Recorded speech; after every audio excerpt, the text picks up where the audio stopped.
자, 오늘 우리가 은혜 받을 말씀의 주제, 박영호 목사의 멸망에 가정한 것 거짓 해석에 대하여 오늘 아주 굉장히 중요한 문제를 다루겠습니다. 먼저 우리 지난 시간에 읽었죠. 다니엘서 12장 11절과 12절. 매일 드리는 제사를 폐하며 멸망케 할 미운 물건을 세울 때부터 이를 1290일을 지낼 것이요, 기다려서 이를 1335일까지 이르는 그 사람은 복이 있으리라. 알 듯 모를 듯한 성경에서 가장 어려운 책이 두 권 있다고 한다면 구약에는 다니엘서, 신약에는 요한계시록, 이 두 예언서입니다. 특별히 예언서는 묵시와 상징을 많이 활용을 해요. 제가 여러분들에게 쉽게 설명드리는 것처럼 암호를 쓰는 거예요. 암호. 왜? 적들이 모르게. 하나님의 비밀이 이루어지게 하는 것은 이 하나님 말씀을 탐구하고 기도하고 소망하는 이런 하나님의 거룩한 백성들만 깨달을 수 있도록 암호화 시켜놨어요. 그래서 이런 상징과 묵시적 표현 속에, 문맥 속에 등장한 시간적 단위도 마땅히 상징과 묵시로 해석을 해야 평형의 원칙에 맞다고 제가 말씀을 드렸습니다. 그런데 이 박영호 목사는 이 다니엘서 12장 10절로 12절에 멸망케 할 미운 물건을 세울 때부터 이것을 예수님이 마태복음 24장에 말씀한 멸망에 가정한 것이 거룩한 곳에 서는 때, 요거다. 비슷하죠? 지금 여러분이 보시면 이 문맥이 두 개가 거의 비슷합니다. 멸망케 할 미운 물건을 세울 때부터 멸망에 가정한 것이 거룩한 곳에 서는 때, 비슷하지만 달라요. 그래서 이 박영호 목사는 그동안 이 배도자들이나 이설자들, 시기파들, 이런 자들이 아주 즐겨 애용하던 이 다니엘서 12장 마지막에 등장하는 1290일과 1335일은 문자로 풀어야 한다. 그래서 여기 보시면 1290일은 3년 7개월, 1335일은 요 기간이 끝난 후에 45일이 더 지나면 된다. 이렇게 해석을 하면서 우리 지난번에 보셨죠? 2020년에 10월 달에 바티칸에서 열려고 했던 이 평화축제, 글로벌 팩트, 요게 세계의 모든 정치적, 종교적 지도자들을 교황이 초청했다가 이 코로나 팬데믹 때문에 못했거든요. 그러니까 이 사람이 이건 과거 예루살렘을 로마 군대가 포위했다가 1차 포위했다가 갑자기 퇴각을 했잖아요. 바로 그거다. 이때부터 3년 7개월은 은혜의 시간이다. 2020년부터 3년 7개월 1290일. 그런데 올해 이미 지나갔지만, 두 달이 지나갔죠.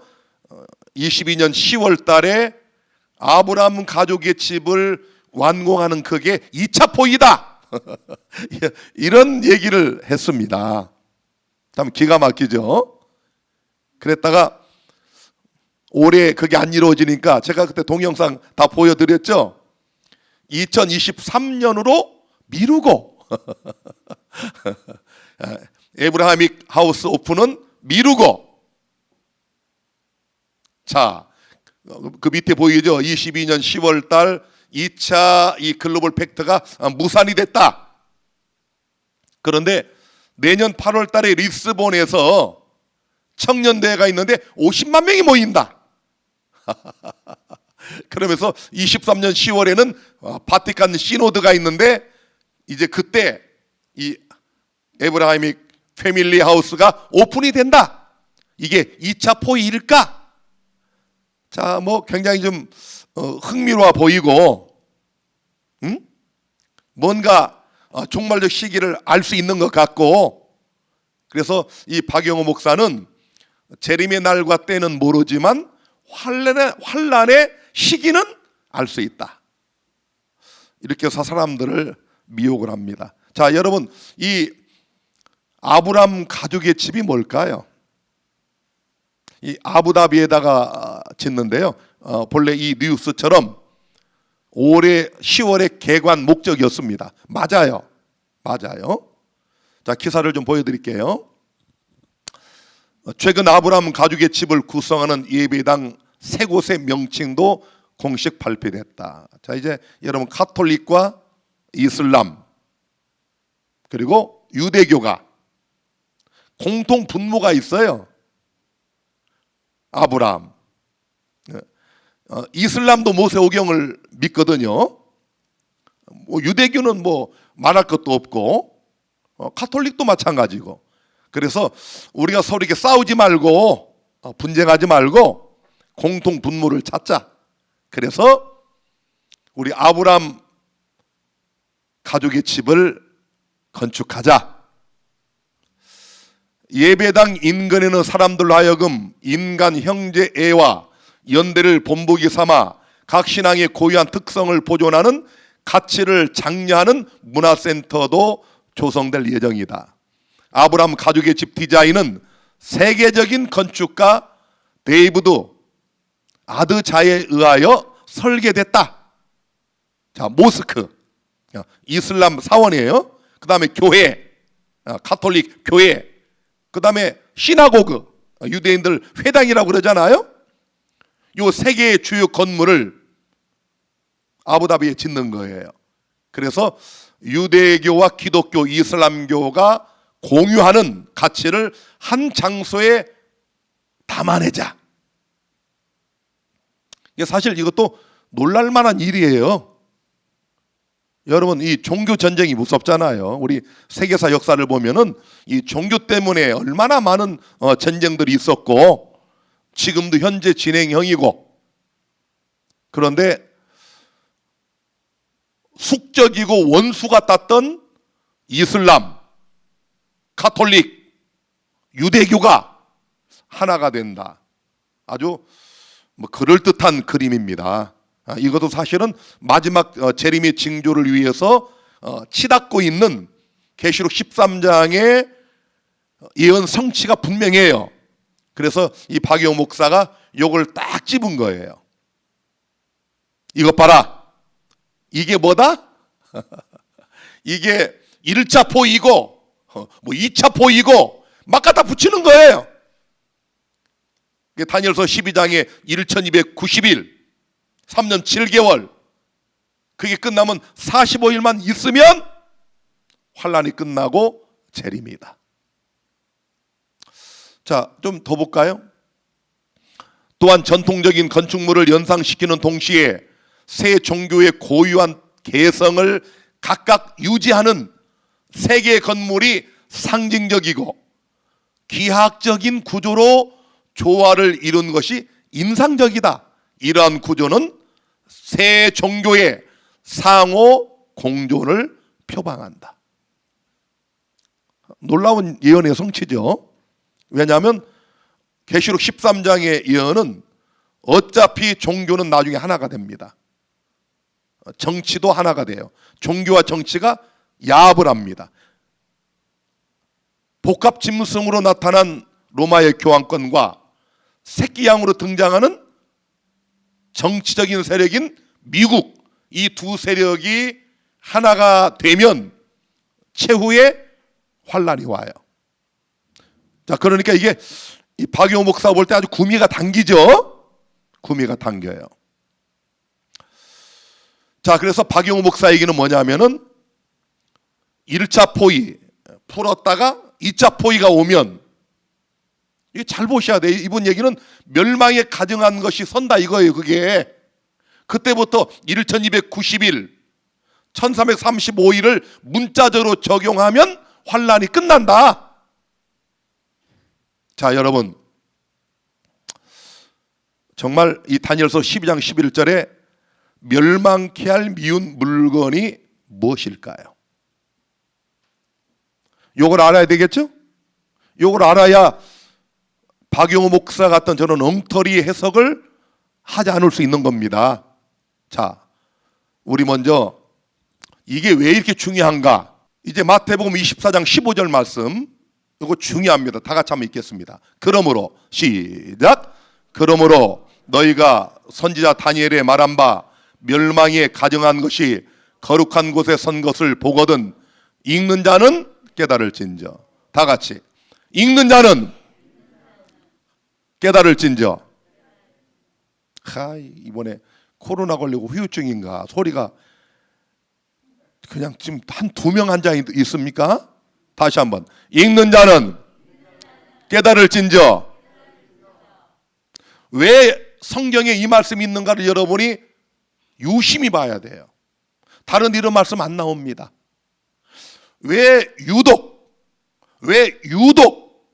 예수님께서 마태복음 24장에 재림의 징조들을 쭉 말씀하시는데 여기서 읽는 자는 깨달으라고 하셨을까?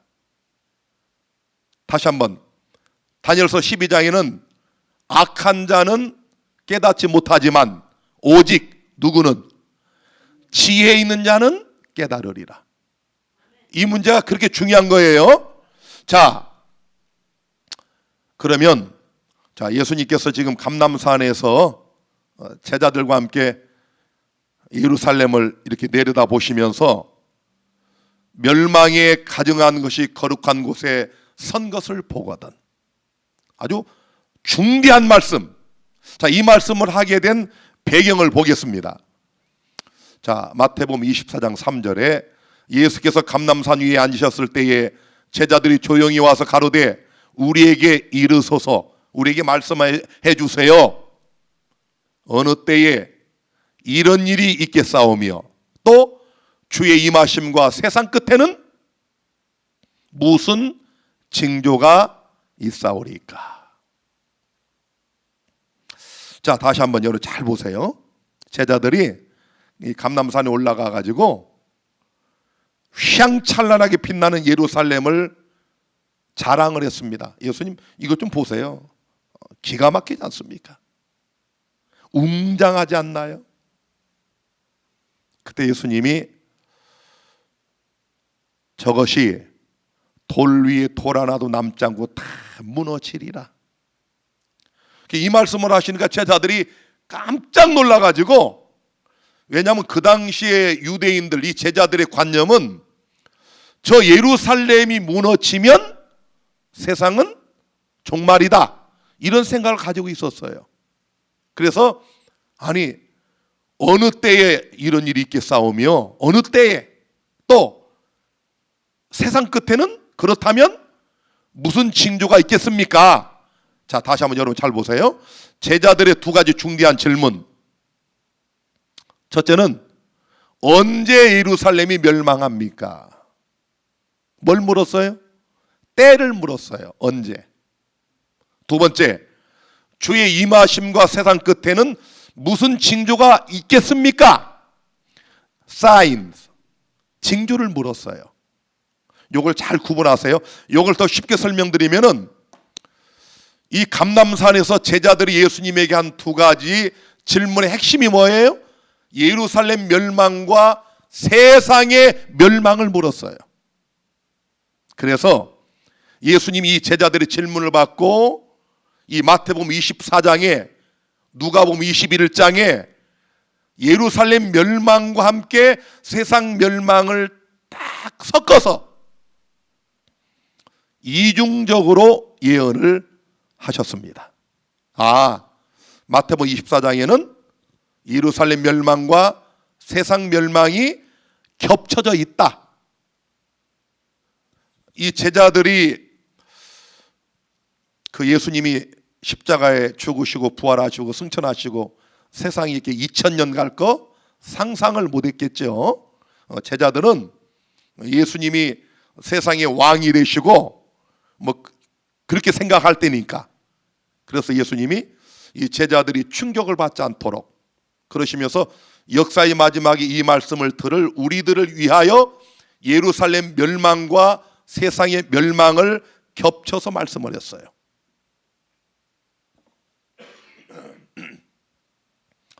자, 언제 예루살렘이 멸망합니까? 때를 물었어요, 제자들이.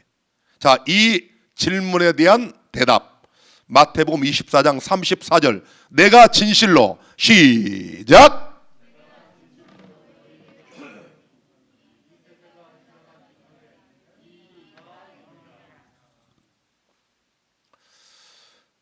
자, 때를 물으니까 예수님이 알아듣기 쉽게 때에 대하여 명확하게 말씀을 하십니다.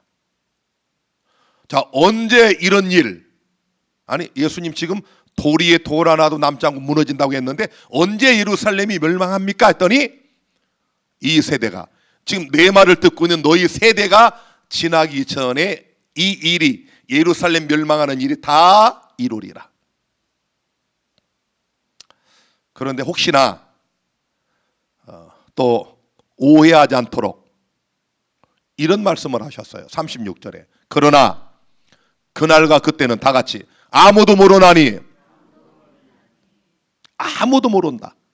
하늘의 천사들도 아들도 모르고 오직 아버지만 아시느니라. 자, 예루살렘의 멸망은 너희, 이 말씀을 지금 듣고 있는 너희 세대가 지나가기 전에 끝난다. 실제로 그때로부터 39년 만에 예루살렘이 멸망을 했습니다. 그 당시 40살짜리 제자가 있었다면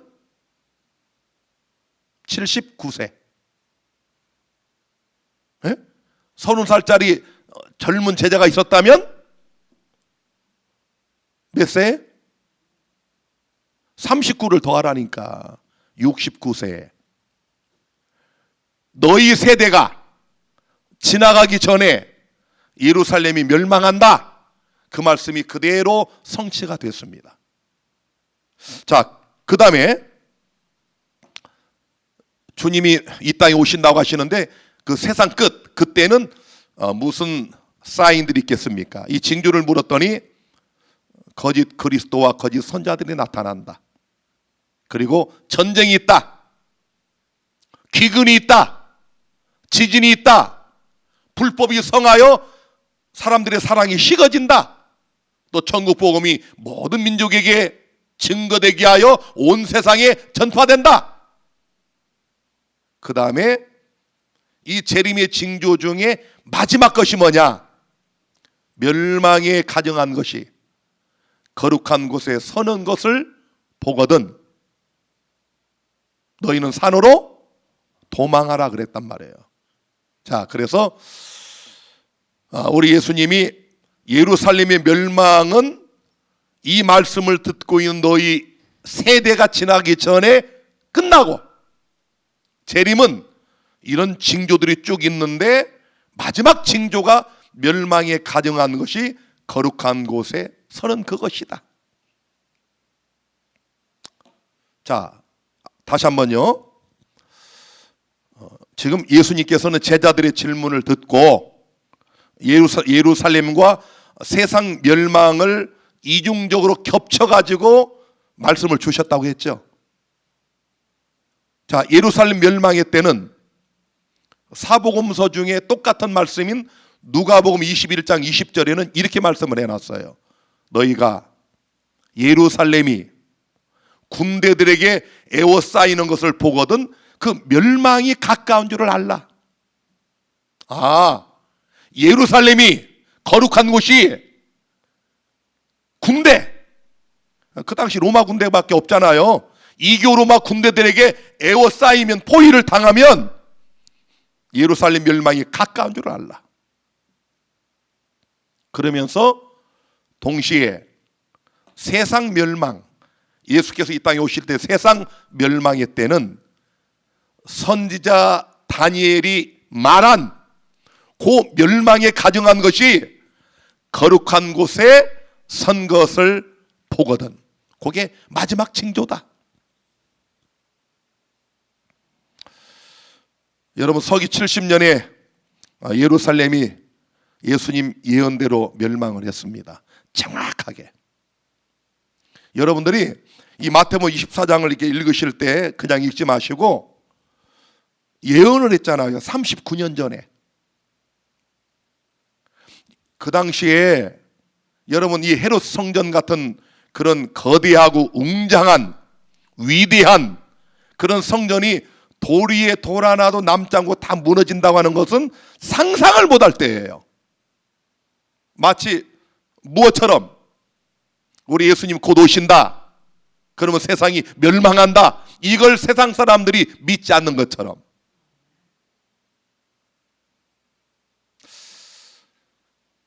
멸망에 가정한 것은, 자, 예루살렘 멸망의 때는 이교 로마 군대였어요.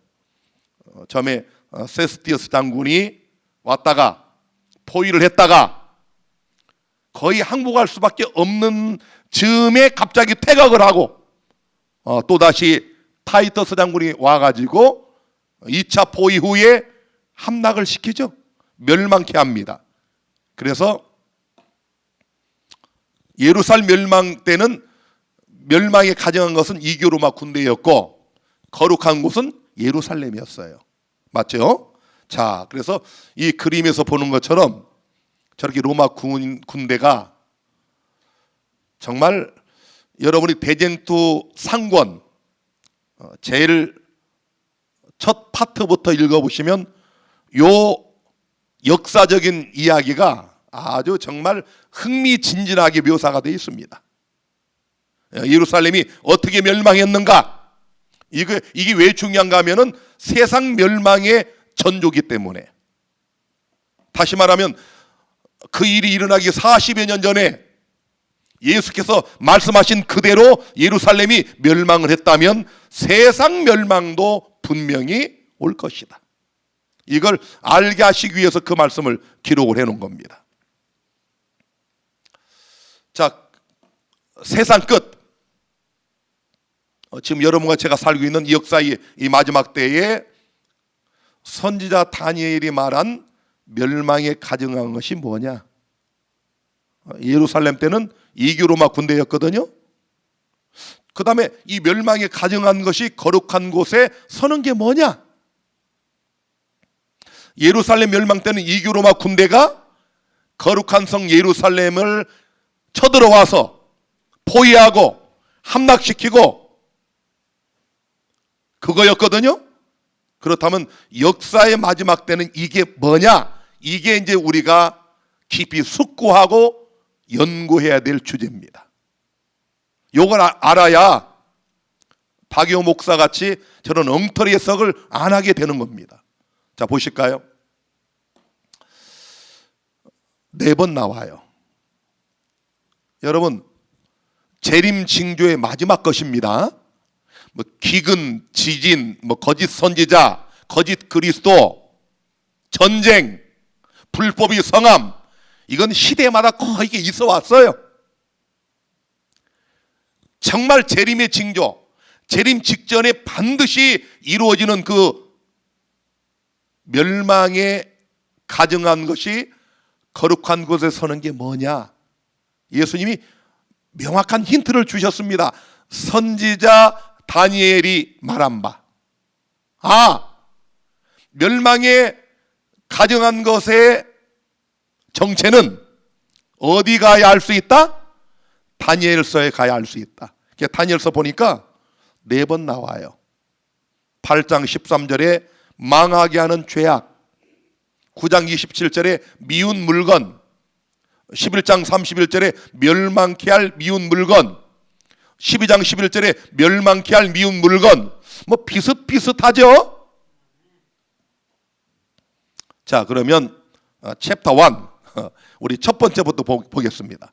자, 다니엘서 8장 13절에 내가 들은즉 거룩한 자가 말하더니 다른 거룩한 자가 그 말하는 자에게 묻되 이상에 나타난 바 매일 드리는 제사와 그 다음 나오죠? 망하게 하는 죄악에 대한 일과 성소와 백성이 내어준 바 되며 짓밟힐 일이 어느 때까지 이를고 하매.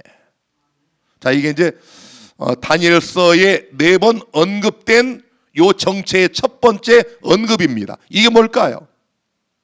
이미 우리가 성경 예언 대학원을 통해서 다니엘서를 우리가 다 마스터했습니다. 그렇죠? 자, 그래서 제가 다시 설명하지 않고 결론적으로만 말씀을 드립니다. 다니엘서 8장 13절에 망하게 하는 죄악은 1차적으로 이교로마입니다. 이교로마. 예수님을 십자가에 못 박아 죽이고 사도들과 그리스도인들을 박해하고 황제 숭배를 강요하고 설기 70년에 예루살렘 성을 무너뜨린 이교로마. 2차적으로는 이교로마를 발판으로 발흥되어 때와 법을 변개시키고 하나님 백성들을 핍박하고 지극히 높으신 하나님을 말로 대적하고 하늘 성소와 그리스도의 제사장 사역을 미사와 사제 제도 등으로 찬탈해버린 교황 로마. 잘 보셔야 됩니다.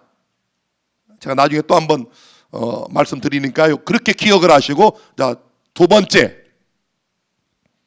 9장 27절 그가 장차 많은 사람으로 더불어 한 이래 동안의 언약을 굳게 정하겠고 그가 그 이래의 절반에 제사와 예물을 금지할 것이며 또 잔포하여 나오죠? 미운 물건이 날개를 의지하여 설 것이며 또 이미 정한 종말까지 진노가 황폐케 하는 자에게 쏟아지리라. 여기 이 두 번째 다니엘서 9장 27절에 미운 물건이 뭐냐? 자, 1차적으로 기름 부음을 받은 자 곧 그리스도를 끊어버리고 십자가에 죽이고 성읍과 성소 곧 예루살렘 성전을 회파시킨 이교 로마입니다. 2차적으로 날개를 의지하여 서서 정한 종말까지 곧 이교 로마 이후에 발흥되어 세상 끝날까지 활동하다가 하나님의 진노를 받게 될 교황 로마. 자, 여러분들이 지금 제가 1차, 2차 요거 잘 들으셔야 돼요. 반복되는 단어가 있어요. 반복되는 단어. 그 다음 세 번째 11장 31절 군대는 그의 편에 서서 성소 곧 견고한 곳을 더럽히며 매일 드리는 제사를 피하며 멸망케 하는 미운 물건을 세울 것이며. 이게 뭐냐? 자, 1차적으로 북방 왕으로 묘사된 로마 교황권을 도와서 중사목 시대를 이끌도록 한 십자군으로 나타난 이교 로마의 부활체인 신성 로마 제국. 2차적으로 장차 그리스도인이 십자군을 도와 하나님의 남은 백성을 멸절시킬 교황 로마. 이미 우리가 다니엘서 공부할 때 다 배운 것들입니다. 자, 여기까지 여러분이 지금 뭐가 뭔지 잘 모르시는 분들이 있죠, 분명히. 근데 한 가지 분명한 것은 로마가 계속 등장을 해요. 다른 게 있다면 이교 로마냐 교황 로마냐. 다른 말로 정치적인 세력이냐 종교적인 세력이냐. 그래요. 이게 계속 반복되죠. 시대만 다를 뿐이고 그 존재가 하는 일은 똑같습니다. 똑같아요. 자, 우리 세 번째까지 해드렸는데요. 네 번째 보기 전에 요약을 해봅니다. 다니엘서 8장 13절에 망하게 하는 죄악은 이교 로마와 교황 로마. 다니엘서 9장 27절에 미운 물건은 이교 로마와 교황 로마. 다니엘서 11장 31절에 멸망케 하는 미운 물건은 신성 로마 제국과 교황 로마. 자, 거의 똑같지만 한마디로 말하면 정치적 세력 플러스 종교적 세력의 야합. 맞죠? 이 정치와 종교가 야합하면 시대마다 언제나 무서운 핍박이 있었습니다. 자, 정리를 해드리면, 크게 보면 다니엘서의 1차, 2차, 3차 이 멸망케 하는 미운 물건이 뭐냐? 정치적 세력과 종교적 세력의 야합이다. 자, 그렇다면 마지막 이 박영호 목사나 배도자들, 이설자들이 즐겨 애용하는 이 다니엘서 12장 11절에 멸망케 할 미운 물건이 뭐냐? 요걸 우리가 좀 알아봐야 되겠죠. 잘 들으세요. 여러분, 제가 솔직히 말씀드리면 이런 문제 이렇게 상세하게 풀어서 설교하는 교회 거의 없습니다. 제가 자신합니다. 거의 없어요. 그런 설교 있으면 좀 가져와 보세요. 제가 들어보게. 그러니까 우리 여자의 남은 자손인 마지막 교회에서도 이 단상에서 이런 진리를 바르게 가르치지 않으니까 이설자들이, 배도자들이 이런 말씀을 엉터리로 풀어서 가르칠 때 속아 넘어가는 거예요. 우리 유순우 권사님 은혜 혼자 다 받으시네. 그냥 이 어려운 학문을 86세 되신 권사님이. 자, 보세요. 열왕기상 16장 30절. 아합이 시돈 사람의 왕 엣바알의 딸 이세벨로 아내를 삼고 가서 바알을 섬겨 숭배하고. 기가 막힌 장면입니다. 여러분이 이 열왕기상 열왕기 이렇게 읽을 때 역대상하도 마찬가지지만 그냥 이런가 보다 이렇게 읽어 나가는데 이 무슨 얘기냐면은 좀 제가 쉽게 설명드려 보면 박진아가 안성 분유일교회 이 단상에 바알을 섬겨 숭배하고 이런 말이에요. 이런 말. 이 박진아는 안 돼. 연합회장이, 한국 연합회장이, 각 합회 합회장들이 그 얘기예요. 그 얘기. 얼마나 지금 까무라칠 일입니까? 이런 일이 하나님의 백성들에게 일어난 거예요. 그래서 이 이세벨이 여호와의 선자들을 멸할 때 이것 보세요. 이 거짓 종교의 정치적 세력과 아합 왕의 이세벨의 종교적 세력과 아합 왕의 정적인 세력이 야합을 하면 뭐가 와요? 무서운 핍박이 옵니다. 이런 말씀을 왜 기록한지 아세요? 다 잡아 죽이잖아요. 오바댜가 선자 100인을 가져 50인 식굴에 숨기고 떡과 물을 먹였더라. 막 다 죽이는 거예요. 나중에 엘리야가 뭐라고 그러던가요? 하나님, 여호와여, 다 죽고 나만 남았다고 그러냐. 나만.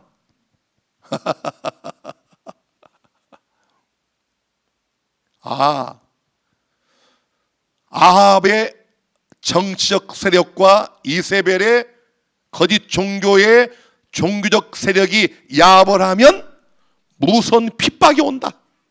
엘리야 때 역사의 마지막 진짜 엘리야들이 이 땅에 등장할 때 사단이 똑같은 일을 하는 그 예언이 계시록 13장입니다. 로마 카톨릭과 미국이 종교적 세력과 정치적 세력이 야합을 해가지고 우상을 세우고 경배하게 하고 짐승의 피를 받게 하고 이거 안 하면 매매를 중단하여 생존권을 박탈시키고 심지어 죽여요. 지금 여러분 이런 엘리야 시대에 있었던 일 그냥 기록해 놓은 게 아닙니다. 역사의 마지막 있을 일을 다 하나님이 거기 기록을 해 놓으셨어요. 리허설로 보여주는 겁니다. 그래서 계시록 13장 12절에 저가 먼저 나온 짐승이 모든 권세를 그 앞에서 행하고 땅과 땅이 거하는 자들로 처음 짐승에게 경배하게 하니 곧 죽게 됐던 상처가 나은 자니라. 이미 우리 계시록 지금 공부하고 있죠. 이 왼쪽에 이 바티칸하고 이 미국의 이 건물이 거의 흡사하죠. 그래서 이 역사의 마지막에 누가 등장한다? 계시록 13장이 역사의 마지막 일어날 최후의 재림의 징조를 예언하고 있어요. 예수님이 이 멸망에 가증한 것이 거룩한 곳에 서는 걸 보거든 이게 마지막 최후의 징조다. 읽는 자는 깨달아라. 이게 뭔지 아느냐? 선지자 다니엘의 말한 바 다니엘서에 답이 있다. 다니엘서는 미완성으로 끝납니다.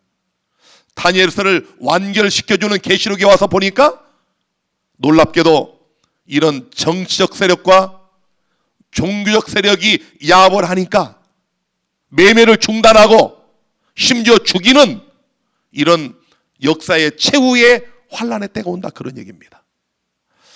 자, 그래서 계시록 13장 14절에 보니까 짐승 앞에서 받은 바 이적을 행함으로 땅에 거하는 자들을 미혹하며 땅에 거하는 자들에게 이르기를 칼에 상하였다가 살아난 짐승을 위하여 우상을 만들라.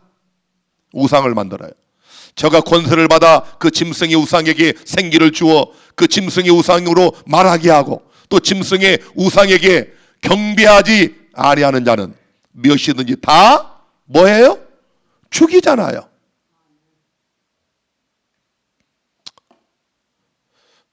다니엘서 3장에 보니까 느부갓네살 왕이 금으로 신상을 만들어요. 이걸 두라 평지에 세웁니다. 아니 여러분, 다니엘서가 12장 아주 간결한 책이거든요. 계시록에서는 이걸 작은 책이라고 계시록 10장에 묘사를 해놨잖아요. 이 작은 책에다가 왜 하나님께서 다니엘서 3장이라고 하는 한 장을 할애해서 이 사건을 뒀을까? 읽는 자는 깨달아라. 역사의 마지막 영적인 두라 평지에 우상이 세워진다. 아까 우상 만들잖아요. 온 땅의 사람들로 경배하게 하잖아요. 경배를 거절하면 죽이잖아요. 그게 여기 나와요. 자, 금신상에게 절하라. 누구든지 엎드려 절하지 아니하는 자는 즉시로 극렬히 타는 불무에 던져 넣으리라. 이 사건, 여러분, 왜 하나님께서 다니엘서를 쓰실 때 1장에서 8절에 다니엘이 뜻을 정하여 왜 사드락과 메섹과 아벳느고와 함께 왕의 진미를 거절하고 채식과 물을 요구했을까요? 거기서부터 역사의 마지막 이 다니엘서의 말씀이 최종적으로 성취되는 역사의 마지막에 사는 다니엘과 같은 사람, 사드락과 메섹과 아벳느고 같은 사람이 누구냐? 그러면서 이 3장에 이 금신상에 절하지 않으면 다 죽인다. 온 백성이, 만 백성이 다 절하고 있는데 세 사람이 딱 서 있어요. 아니 쟤들이 누구냐? 왕궁에 모셔진 히브리 청년들이 왕이 만든 금신상에게 절하지 않아요. 느부갓네살이 분이 났습니다. 그래서 회유하죠. 얘들아, 이제라도 내가 봐줄게. 야, 내 체면 좀 살려줘라. 이제라도 절하는 척을 해라. 여러분, 이게 쉬운 것 같죠? 왕의 진미를 먹고 사는 왕궁에 모셔진 자들입니다. 포로 신세인데 특별히 이들을 귀하게 여겨서 왕궁에 모셔서 왕의 진미를 먹게 하고 왕궁의 학문을 배우게 하고 왕의 총애를 받았단 말이에요. 그런데 그 왕이 간청을 하는데 뭐라고 그래요? 왕이요, 이 문제에 대하여 우리가 왕에게 대답할 것이 없습니다. 만약에 왕의 명령을 따라 우리를 극렬히 타는 풀무불 속에 집어넣으면 우리 하나님이 우리를 구하실 겁니다. 그러나 그리 아니하실지라도 우리가 극렬히 타는 풀무불 속에 들어가 죽는 것이 하나님의 뜻이라면 우리는 기꺼이 그렇게 하겠습니다. 이게 누구예요? 역사의 마지막 영적 두라평지에 높이 세워지는 짐승의 우상에게 경배하기를 거절하는, 매매가 중단돼도 심지어 죽여도 결코 짐승의 우상에게 절하지 아니하고 짐승의 표를 거절하는 역사의 마지막 14만 4천 명들이라 그런 얘기입니다. 자, 그래서 이 풀무불 속에 집어넣었죠. 얼마나 뜨거우면 저 그림에서처럼 이들을 집어넣었던 병사들이 다 타 죽었어요. 그러니까 넣으면 그냥 녹아야 되는데, 아니 사람들이 걸어다녀요. 불 속에서. 느부갓네살 왕과 이 바벨론의 대신들이 깜짝 놀라서 자세히 보니까 집어넣은 건 사드락과 메삭과 아벳느고 세 사람인데 4명이 있어요. 야, 예수님이 저기 오셨어요. 예수님이 저기 오셨습니다. 나중에 여러분 우리가 잘 아는 것처럼 이들이 나왔을 때 어떻던가요? 불에 걸리는 흔적도 없고 머리카락 하나 거슬리지 않았어요. 역사의 마지막에 하나님이 찾으시는 인물이 있다면 사드락과 메삭과 아벳느고 같은 이런 자들입니다. 그들이 14만 4천 명이에요. 매매를 중단한다. 이게 쉬운지 아세요? 우리가 신용카드를 쓰고 있는데 그거 다 중지시키면 아무것도 할 수 없어요. 차에 기름도 못 넣고 아무것도 할 수가 없습니다. 그 시스템이 다 돼 있잖아요. 자, 이럴 때 누가 사드락과 메삭과 아벳느고처럼 죽는 한이 있더라도 짐승의 우상에게 절하지 않을 것인가? 오늘 이 질문을, 이 말씀 듣는 여러분이 각자가 자신에게 해보시기 바랍니다. 우리 하늘나라 가는 거 얼마나 많은 우리 예수 믿는 분들이 소망하는 일입니까? 우리가 장례식을 어제 마쳤지만 그 장례식장에 이렇게 그 유족들 이렇게 말씀 들을 때 표정을 보세요. 그 따님 중에 한 분은 그렇게 교회 안 나오시다가 이번에 많이 오시더라고요. 내가 설교 들으면서 그냥 고개를 끄덕끄덕. 우리 인생 아무것도 아니잖아요. 그런데 여러분, 그렇게 사랑하는 어머니가 남겨주신 그 믿음의 유산인 그 재림신앙을 왜 그 따님이 안 하고 있을까요? 영생의 가치를 모르니까 그래. 영생의 가치를. 영원한 생명의 가치가 얼마나 엄청난 것인가, 이걸 모르니까 그러는 거예요. 모르니까. 사드락과 메삭과 아벳느고는 그 가치를 아는 자들이었습니다. 사랑하는 성도 여러분, 이 잠시 후에 멸망에 가증한 것이 거룩한 곳에 서게 됩니다. 그게 제가 다음 시간에 자세히 이제 말씀드리겠지만은, 짐승의 우상을 세우잖아요. 예? 짐승의 표를 받게 하잖아요. 예수께서 마지막 재림의 최후의 것으로 말씀한 그것, 멸망에 그 가증한 것이 거룩한 곳에 설 때 과연 누가 사드락과 메삭과 아벳느고의 믿음으로 설 것인가? 오늘 저와 여러분이 다시 한번 결심하시고 우리의 생명 다할 때까지 우리가 측량할 수 없는 영원한 생명의 가치를 십자가를 통하여 우리에게 부여해 주신 예수님 앞에 충성하기로 결심하시고, 짐승의 우상이 세워지고 짐승의 표가 시행이 돼서 멸망에 가증한 그것이 거룩한 곳에 서는 이 최후의 재림의 징조가 우리 앞에 곧 이루어질 때, 여러분과 제가 역사의 마지막 사드락과 메삭과 아벳느고와 같은 14만 4천 명으로 굳게 서시게 되기를 간절히 바랍니다.